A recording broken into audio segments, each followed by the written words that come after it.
Srimati Tulsi Devi Ki Jai. And now let us offer our respectful obeisances unto all the Vaishnava devotees of the Lord, who are just like the desired trees, who can fulfill the desires of everyone, and they are full of compassion for the fallen conditioned souls. Panchakalpataruscha, Kripasindarevacha, Patitanam, Pavanebhyo, Vaishnavebhyo, Namo Namaha.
Jaya Radha Madhava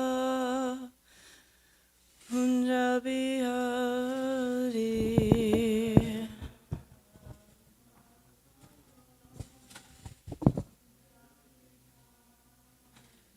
Jaya Radha Madhava Kunja Bihari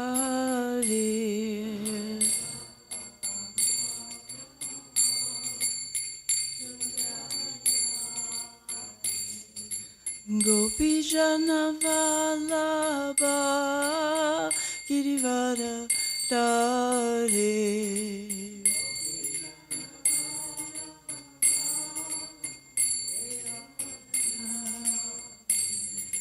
Gopi Jana Vallabha Girivara Dhari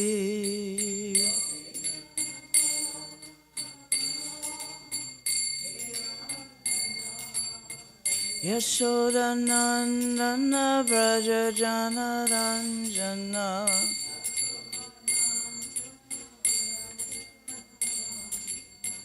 Yashoda Nandana Braja Jana Ranjana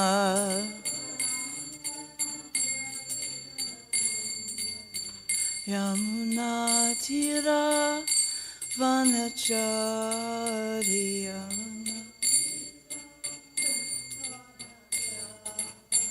Yamuna Jira Vanachariya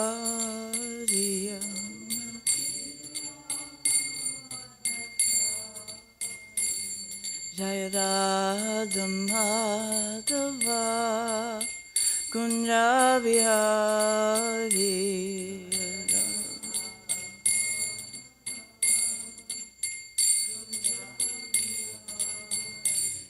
Jaya Radha Madhava Kunja Bihari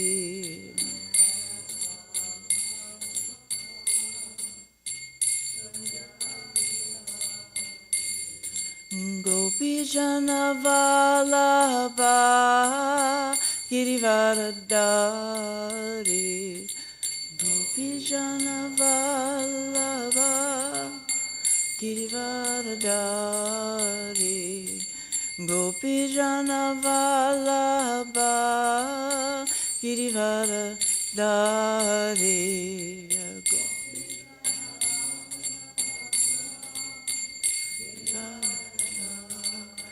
Yashoda Nandana Braja Jana Ranjana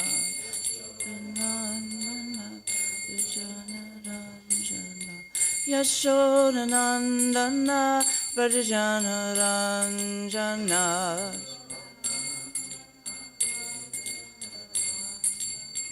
Yamuna Tira Vanachari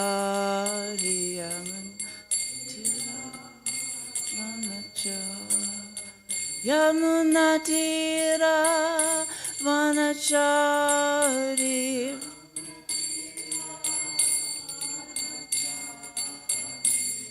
Jaya Radha Madhava Kunja Bihari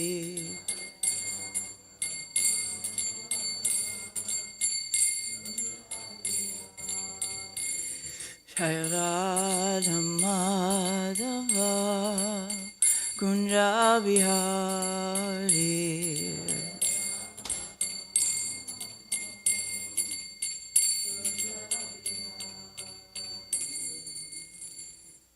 Jayam Vishnupad Paramahansa Paragashacharya Astasata Shri Srimad His Divine Grace A.C. Bhaktivedanta Swami Srila Prabhupada Ki Jai Anantakoti Vaishnav Vrinda Ki Jai Namacharya Srila Haridas Thakur Ki Jai Prem Se Kaho Shri Krishna Chaitanya Prabhu Nityananda Shri Adwaita Gadadhar Shivasari Gaur Bhakta Vrinda Ki Jai Shri Shri Radha Krishna Gopagopana Sham Kun Radha Kun Giri Govardhan Ki Jai Vrindavan Dham Ki Jai, Mayapur Dham Ki Jai, Navadvip Dham Ki Jai, Ganga Mai Ki Jai, Yamuna Mai Ki Jai, Tulsi Devi Ki Jai, Bhakti Devi Ki Jai, Samveda Bhakta Vrindi Ki Jai, Gaur Premananda, Hari Hari Bolo.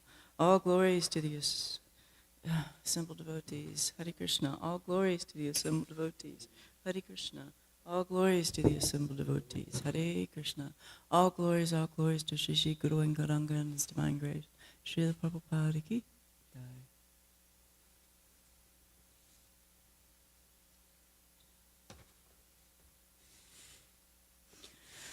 Om Namo Bhagavate Vasudevaya.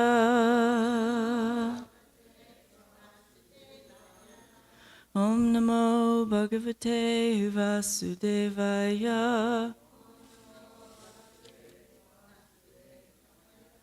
Om Namo Bhagavate Vasudevaya.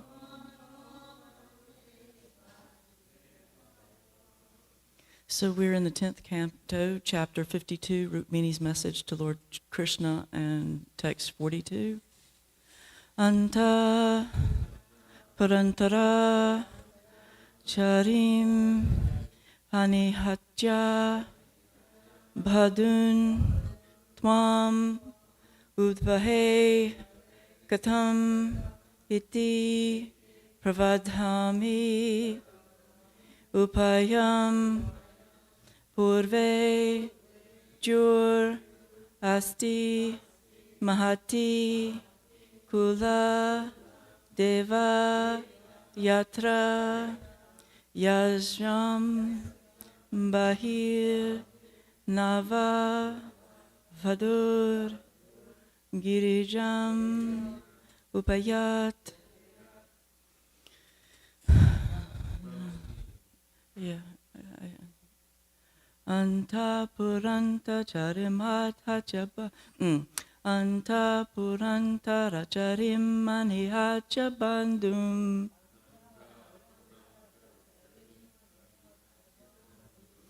Tvam Udvaheka Tamiti Pravadam Yupayam.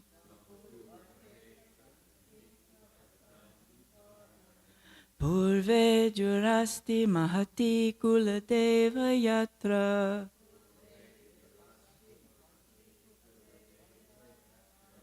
Yasyam bahir navavadur girijam upayat.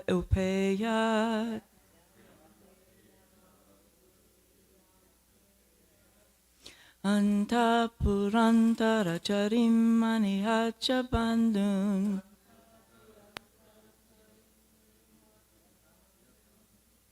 Tvam udvahe katamiti pravadam yupayam.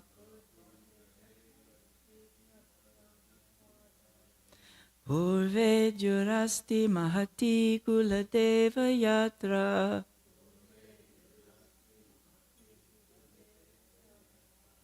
Yasyam bahir navavidur girijam peyat.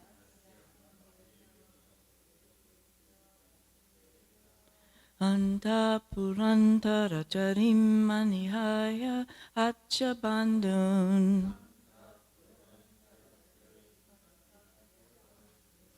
Tvam udvahe katyam iti pravadam yupayam.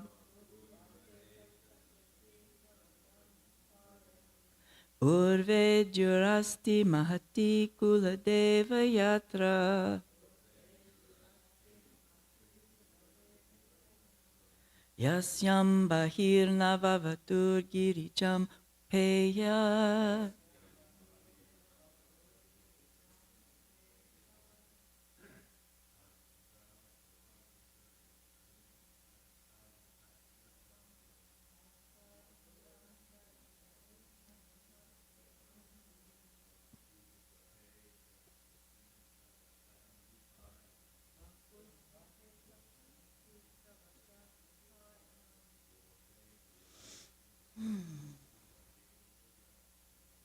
Vejurasti mahati.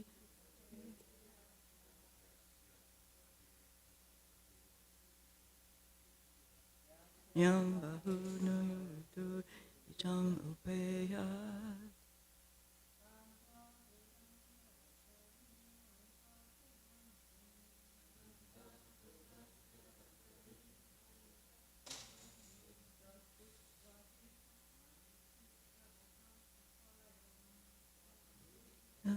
Katamiti pravadam yupayam. Purve jurasti mahati kuladeva yatra.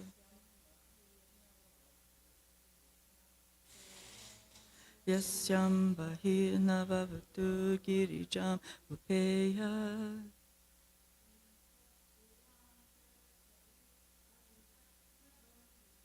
Anta puranta charimani haja bandun.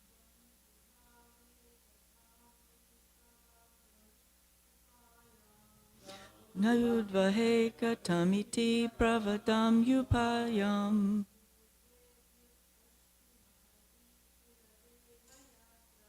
Purve jurasti mahati kuladeva yatra.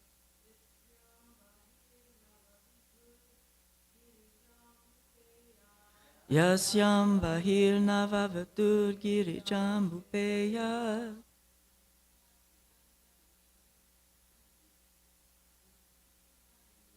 Anta puranta racharim manihacha bandun.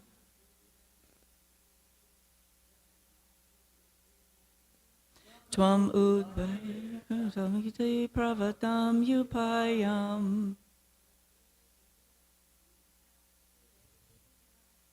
Purve jurasti mahati kuladeva yatra.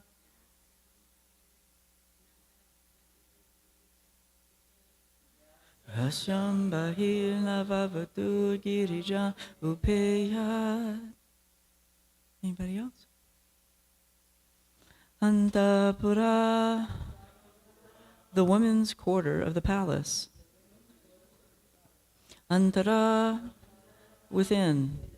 Charim, moving. Anihatya, without killing. Bandun, your relatives. Tvam, you. Udvahe, I shall carry away. Katam, how. Iti, saying such words. Pravadami, I shall explain. Upayam, a means. Purvedyuhu, on the day before. Asti, there is. Mahati, large. Kula, of the royal family. Deva, for the presiding deity. Yatra, a ceremonial procession. Yasyam, in which. Bahi, outside. Nava, new. Vaduhu, the bride. Girijam, goddess Girija, Ambika. Upayat, approaches. Translation: Since I will be staying within the inner chambers of the palace, you may wonder, how can I carry you away without killing some of your relatives? But I shall tell you a way. On the day before the marriage, there is a grand procession to honor the royal family's deity, and in this procession, the new bride goes outside the city to visit goddess Girija. So we can repeat. Since I will be staying within the inner chambers of the palace, you may wonder, how can I carry you away without killing some of your relatives? But I shall tell you a way. On the day before the marriage, there's a grand procession to honor the royal family's deity. And in this procession, the new bride goes outside the city to visit goddess Girija. So, purport. Clever Rukmini anticipated a possible objection on the part of Sri Krishna. He certainly would not object to subduing rascals like Shishupal and Jarasandha, but he might be reluctant to injure or kill Rukmini's relatives, some of whom might block his way to the palace's inner sanctum, where the women were protected. The procession to or from the temple of Girija, Durga, would provide the perfect opportunity for Krishna to kidnap Rukmini without harming her relatives. So I'm also going to read and tie in text 43 with this verse, and then once I read this, I'm going to go over the purports by the acharyas. Yasya yangri pankaja rajasna panam mahanto vanchantuma patirit patmatamopahatyai yaryambu jakshana labeya bhava prasadam jayam asunvrata krishan shatachan mabishat. O lotus-eyed one, great soul, like Lord Shiva, hankers to bathe in the dust of your lotus feet and thereby destroy their ignorance. O lotus-eyed one, great souls like Lord Shiva hanker to bathe in the dust of your lotus feet and thereby destroy their ignorance. If I cannot obtain your mercy, I shall simply give up my vital force, which will have been weak from the severe penances I will perform. Then, afterwards of hundreds of lifetimes of endeavor, I may obtain your mercy. Purport. The divine Rukmini's extraordinary dedication to Sri Krishna is possible only on the spiritual platform, not in the fragile world of mundane affection. So, I'm going to read the commentaries by the acharyas on these two verses and then go into it a little bit deeper.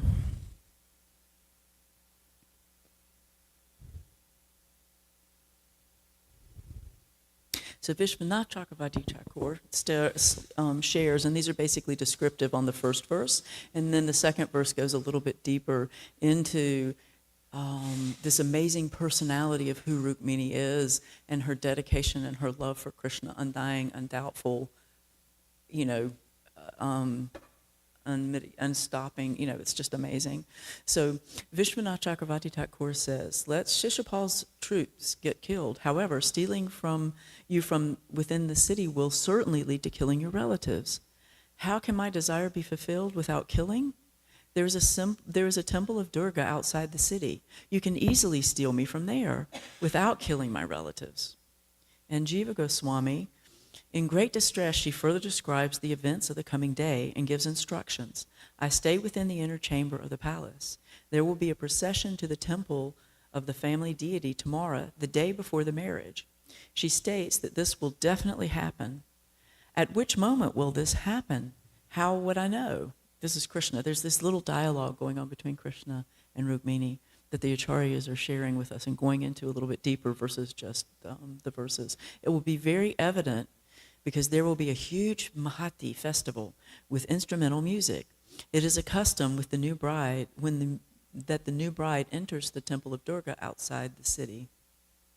So these are basically descriptive. So we're going to go to the next verse and the commentaries by Vishwanath Chakravarti Thakur. Princess, you may say that, but how can you get my mercy without having performed pious acts in the past to attain me? In order to attain you in the future, in this life, I will practice celibacy and austerities. If after one's life's activities I do not attain you, then I will perform activities for 1,000,000 lives. It is impossible for me to erase my desire to attain you. But you have also performed many sinful activities which will prevent you from attaining me. It is certain that all these sins will be removed by your lotus feet, which I will attain by my austerities. The great devotees like Lord Shiva desire to bathe in the dust of your lotus feet in order to destroy at the root their ignorance. I will also destroy all my sins by bathing in the dust of your lotus feet, which I will attain by austerities. If I do not attain your mercy, then I will give up my life by fasting. What will you accomplish by that? I will give up my life time after time for hundreds of births until I attain your mercy. O Lord with lotus eyes, longing for the glance of those lotus eyes is the cause of my performing such austerities. And Jiva Goswami shares, great persons bathe in the dust of your feet. This suggests a great tirtha like Ganga in which people bathe. Or snapanam can indicate sprinkling the dust on their bodies, which is what we do when we go to the holy dham. We sprinkle the dust. Great persons like Brahma take this dust to destroy at the root, apahatyai, their ignorance. The example of Shiva is given. He is famous for holding Ganga on his head, desiring to cleanse himself of contamination. He is the controlling deity of ignorance and removes that ignorance by bathing in the Ganga. Just as Uma, in another birth, married Shiva, a great Atmarama, you should marry me. Because of your supreme position, you should be my husband and no one else. And you should do this because of your supreme beauty. O lotus-eyed Lord, Yasha should correspond to Tasha in the main clause, but instead Bhavat is used for metrical reasons. So there's some analytical explanation here too in the middle of the conversation. If I do not attain your mercy in the form of accepting me as your wife, then I will give up Jahyam, my life. The potential form of the verb is used to suggest cause, giving up life and attaining his mercy. Hetu mato or lin. The potential form is used to denote cause and effect. There is a great possibility of this happening because of the great pain of love. The method of giving up life is starving the body through vows. I will die in grief for hundreds of births in order to get your mercy. Or, doing vows to attain you, my body becomes naturally thin. The life heirs leave on their own and not attaining your mercy. It will be easy to give up my life. Since it is so easy to do, I will do this for hundreds of lives. Vratakrishna is an alternate version. Hundreds of births indicates an indefinite number. This is a statement she makes by absorption in human pastimes. Or, you are not qualified to be my wife. You are not qualified to be my wife. How can I marry you? That is true, since you are rarely attained even by Brahma and others. I am only a daughter of Kshatriya, but I will try to attain you hundreds by giving up my life for many births. She then speaks this verse. Though the great desire your foot dust, even today they do not attain it. I shall give up my life by austerities for births. It is possible I will attain your mercy after hundreds of births. Why will you do this? You cause great pain because of your great beauty, O light-eyed Lord. Or, I am suffering separation from the gopis within. I cannot marry you. Marry someone else who has great qualities and beauty. Seeing no other way, she decides to undergo great austerities up to even death, and then he will change his mind out of compassion and fear of committing a dharma by killing a woman. Then she speaks this verse. So Omajnana Timirandasha Gananjana Shalakaya Chakshurun Militam Yena Tasmai Shri Gurave Namaha. So, I mean, we can see in this dialogue, and it reminded me a little bit of the conversation with Krishna and the gopis when they go to the forest, and he's called them there, but then he's telling him, you should go back. You know, this is not proper. You shouldn't be here. And with Rukmini, he's somewhat doing the same thing, and the gopis and Rukmini are giving these expert and topmost explanations of, in fact, okay, yes, you're right, but still, her faith is so undying, and there's absolutely no doubt in her faith and her love of Krishna that no matter what obstacles she has, loving him is going to get rid of all those obstacles. You know, so I in reading these, and then, you know, and she's so determined, you know, in this first verse that I shared, she's giving the exact instructions. This is where I am. This is what you should do. This is how you can get to me.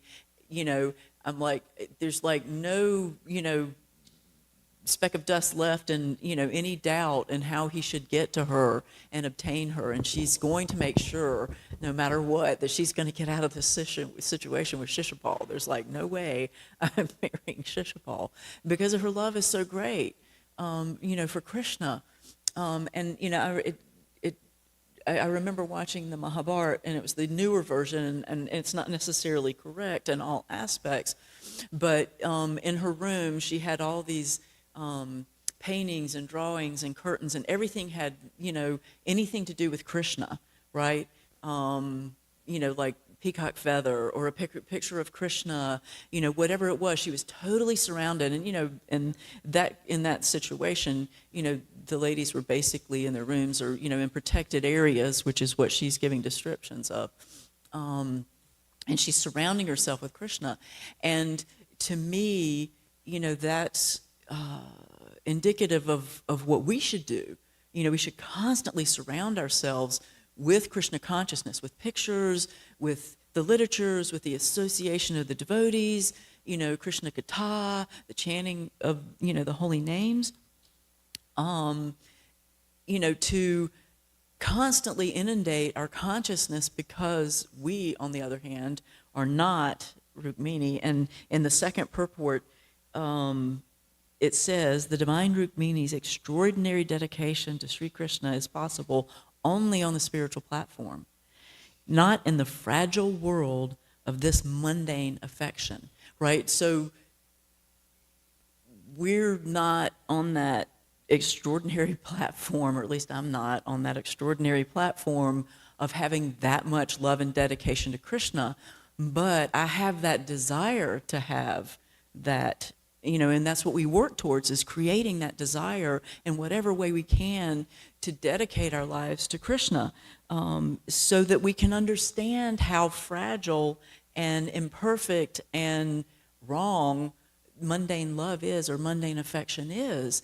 You know, because mundane love is really about what I can get out of it. And this is something I've been meditating on now for some time, and I've talked about it, and I think I maybe mentioned it in last class, is having been conditioned and then having had these desires, like, it's hard for me to explain, but, and maybe it's past life experiences because those affect us as well, but, you know, I've had this sense of being connected to some soul for lifetimes and wanting to reconnect to it so intensely, like wanting to be with that person, and I'm assuming that it's, so maybe I have somebody I was with in some past life, and it was so intense, and the loss was so great that when I think about it, it's devastating. I would like that to be Krishna, but I kind of doubt it, because I would be doing more towards developing my relationship with Krishna. But what that's done and what it's stimulated in me, especially in verses like these and things that my spiritual master has said, like recently he was talking in a conversation in a group of people, and he was talking about the difference, between here, and this is, exemplary of what I was feeling, is we're looking to find that love for ourselves. We're looking to find that thing that's going to fulfill us and give us, what we want and satisfy ourselves. And he said, but in the, we're looking for the perfect husband, the perfect wife. In the spiritual world, it doesn't work like that, because Krishna's the center of everything. He's got Radharani, and so it's not like we're going to go in and just get him to ourselves, because that's our conditioning, that's our mindset. And so from him saying that, and having been practicing for some time and then having these feelings, I'm very intrigued. What does it look like to totally dedicate my mind, body, and words to giving everything and loving Krishna selflessly and not looking for something out of it for myself? And I get kind of blown away because I'm like, I'm just so used to trying to figure out how to satisfy myself. How am I going to be able to do this? I mean, how is there any possibility of getting out of that consciousness of thinking about what I'm going to get for myself? But it's intriguing. So, and that again is this process of Krishna consciousness, and the Bhagavad Gita and the Srimad Bhagavatam are a mapping of, directions and a map to obtaining that. And so we're following this map by practicing our sadhana bhakti and by hearing from the great acharyas and giving us and being enlivened Krishna consciously, so that our mind, body, and soul will be attracted to that and pulled to Krishna, and then automatically we just want to give everything that we have, right? And I'm sure we experience that to some degree, as we've been practicing, for some time. And then, there's times when devotees of, and you can tell, because it's like when you get money or when you get something, you automatically think about giving it to Krishna, right? Versus certainly we need to take care of our basic needs. That's as it is. But then it's about giving everything to Krishna. So this path that we're on, and just looking at Rukmini's, amazing example of love of Krishna and what that looks like, is, at least for me, is this challenge of, learning how to love Krishna, learning how to give everything to him. And then when we're doing that, if you think about that and what that looks like, the greatest love is to love those things that are part of the person you love. And so loving those things means loving his parts and parcels.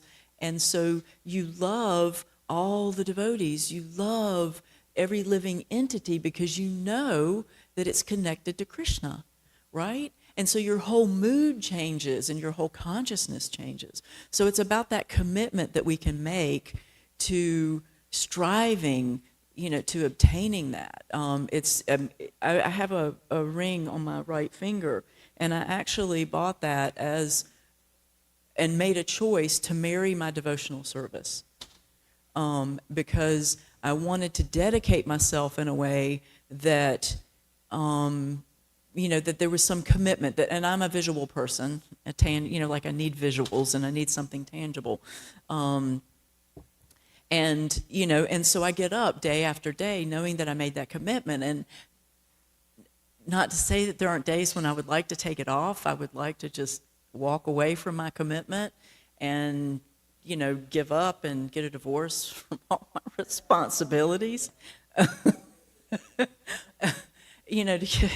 to give up my responsibilities, but I know I've made that commitment, and I know you all have experienced love of Krishna, or you wouldn't be here. You wouldn't continue to be here year after year after year, facing your struggles, your internal struggles, your external struggles as they may come in whatever form, and so we've made that, that commitment, and we're traveling on that path, and so, we're changing that scale from being fully weighted materially to fully weighted spiritually.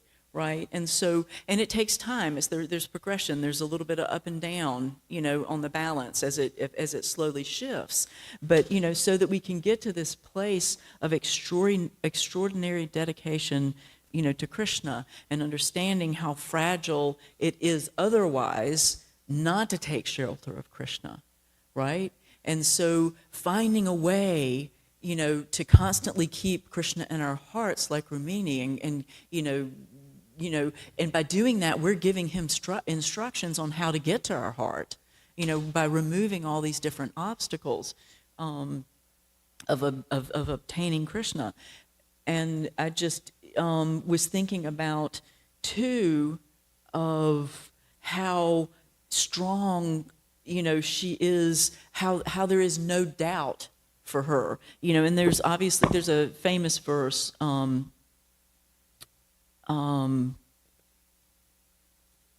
in the Bhagavad Gita where, and I may not have tagged it. I don't know if I tagged it. Anyway, where basically if you have doubt, you're not going to have success, right? But there's another wonderful verse that I wanted to read too, which is, those who are beyond the dualities that arise from doubts and whose minds are engaged within, which if you think about it, that's where Rukmini was in her room with all these things surrounding her, constantly thinking of Krishna within her heart. We should strive for that internal life, so that those things outside are like that drop of water on the lotus petal that it just rolls off, right?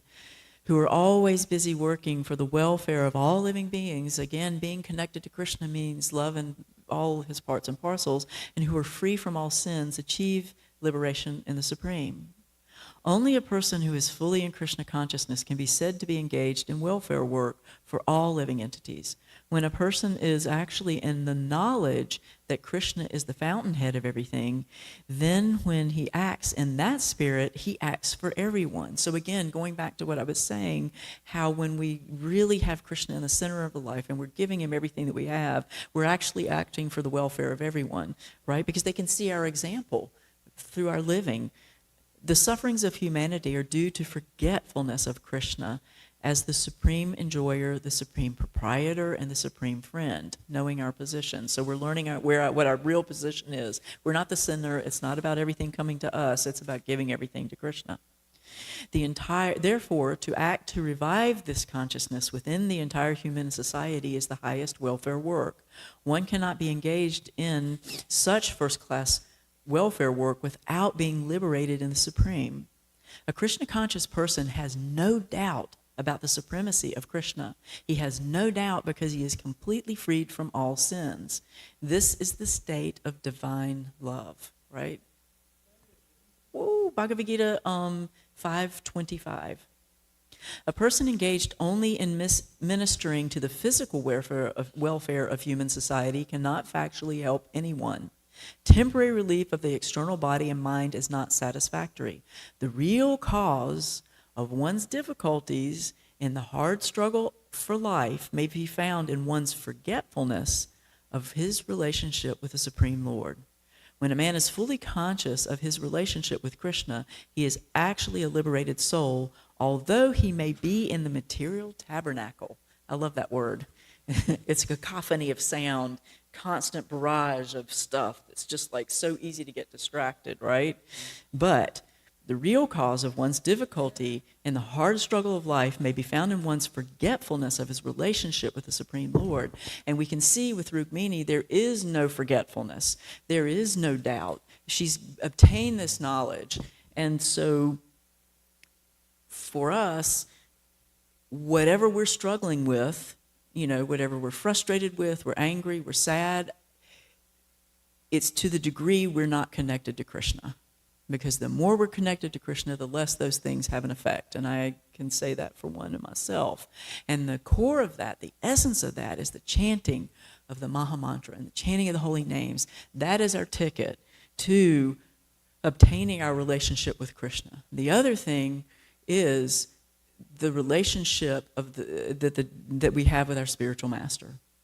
One of my favorite quotes, which I've said many, many, many times, and I realized this even more so recently, there's a quote by Prabhupada where he said, "Don't worry about advancing spiritually, just serve the spiritual master." And that's because when we please the spiritual master, because we're becoming the servant of the servant and the servant of the servant, everything is automatically revealed to us. And I've heard this many, many, many lectures of Srila Prabhupada where he talks about just give your heart to your service. Give your heart to your spiritual master. Follow his instructions. By following the spiritual master's instructions, as hard as it may be, that the fruit of that is your relationship with Krishna. And the thing that carries you and keeps you balanced like a balancing stick is the spiritual master. And that string that that's in your heart and that's pulling you and that you're balancing on is your connection to Krishna, right? It's like, and it's hidden. It's like that example that's given too in the Bhagavad Gita it's Krishna is the string amidst the pearls, right? He may not be evident right in front of your face, but he's that one thing that ties everything together from your heart and everything else. So the closer we get to that by the chanting of the holy name, getting rid of all these unwanted things in the heart and giving ourselves fully to Krishna, it's the essence of everything. So, explore that, be introspective, ask yourself, in what ways, can I do things more visually, to bring Krishna? What can I do with my chanting? And the chanting is the essence. There's so many times, and I know this because I do it myself, there'll be times when I'm on the phone and I take them not so seriously, and because I've got so many things to do, I'm trying to get so many things done, get my rounds done, and I'm chanting while I'm scrolling on my phone, and I'm like, what are you doing? This is not a good idea. It's not. Because what does that do? It's totally disrespecting the fact that Krishna is actually there, and you want a relationship with him. You don't want to struggle. You don't want all these, different challenges to affect your consciousness, and yet you're not taking it that seriously. That's Krishna. It's non-different than Krishna. And so you're not really being attentive, give everything. The one thing you could do is just give everything to your chanting. It's not that much. It's 4 rounds. It's 4 rounds. It's 4 rounds. It's 4 rounds. Just do it. Give everything you have to your chanting. And then everything will fall into place. The desires in your heart will be directed to Krishna. He'll say, thank you, I'm here, right? And he'll reciprocate with that. And I know we've all experienced that. We've definitely, experienced that reciprocation in the heart with Krishna. So, just thinking about Rukmini's example, and again, reading this verse and just understanding how fragile this, world is, and dedicating ourselves to our spiritual master and to Prabhupada's movement and to Krishna in our heart. The divine Rukmini's extraordinary dedication. So she should be our example. She's the example to Sri Krishna. Is only possible on the spiritual platform, not in the fragile world of mundane affection. So, Mother Krishna Priya.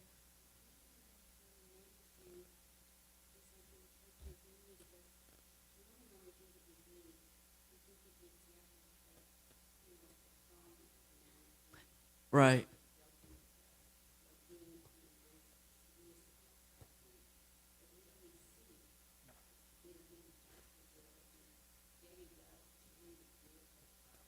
Right.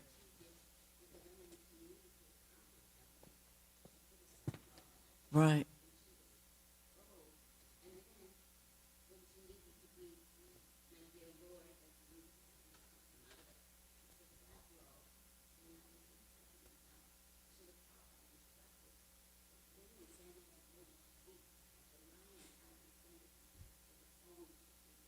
Right, and balancing that. Yeah, I was thinking about that too, of how, too, it's important to be balanced, because Mother Priya was sharing how, it showed with her Kshatriya background how she was like definite and strong about getting Krishna and giving him instructions on how to take her, but at the same time when she needed to be respectful, and, that it's like Prabhupada's instructions for those women that were going out on Sankirtan to be like a lion and at home to be like a lamb.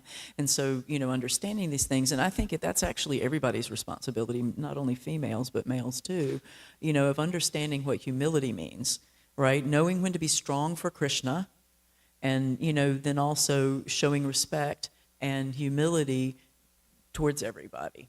And that's where real relationships are built. But I was also thinking that her strength shows, that dedication of how much she really wanted Krishna to break out of what may have been the norm of sending a man a letter to come get me. That's okay. Anything to obtain Krishna is okay, So all glories to Srimad Bhagavatam, all glories to Srila Prabhupada, all glories to the Association of the Devotees, all glories to Shri Shri Radha Golokananda Ki.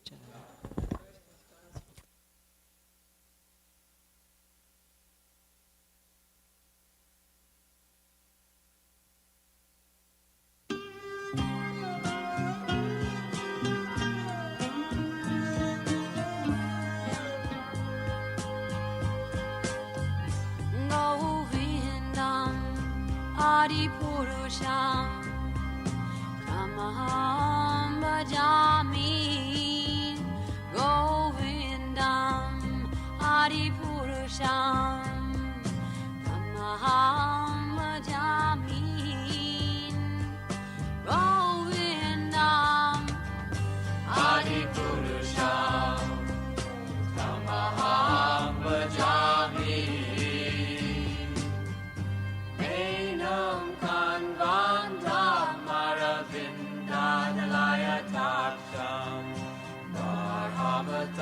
Samasitam Buddha Sundarangam Nandar Agom Vidamaniya Vishesha Shobha Govindam Adi Purusham Tamaham Bhajami Govindam Adi Purusham Tamaham Bhajami Govindam Adi Purusham Tamaham Bhajami Angani Yasa Sakalem Priya Priti Manti Vasyan Dipan Dikayanti Jiram Naganti Ananda Chinmaya Sadhu Jala Vigrahasya Govindam Adi Purusham Tamaham Bhajami Govindam Adi Purusham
Tajjanina nuraga, Trinada pisu nichena, Tarora pisu hishuna, Amanina manadena, Kirtaniya sadahari, Nadanam najanam nasundarim, Kavitam vajaga.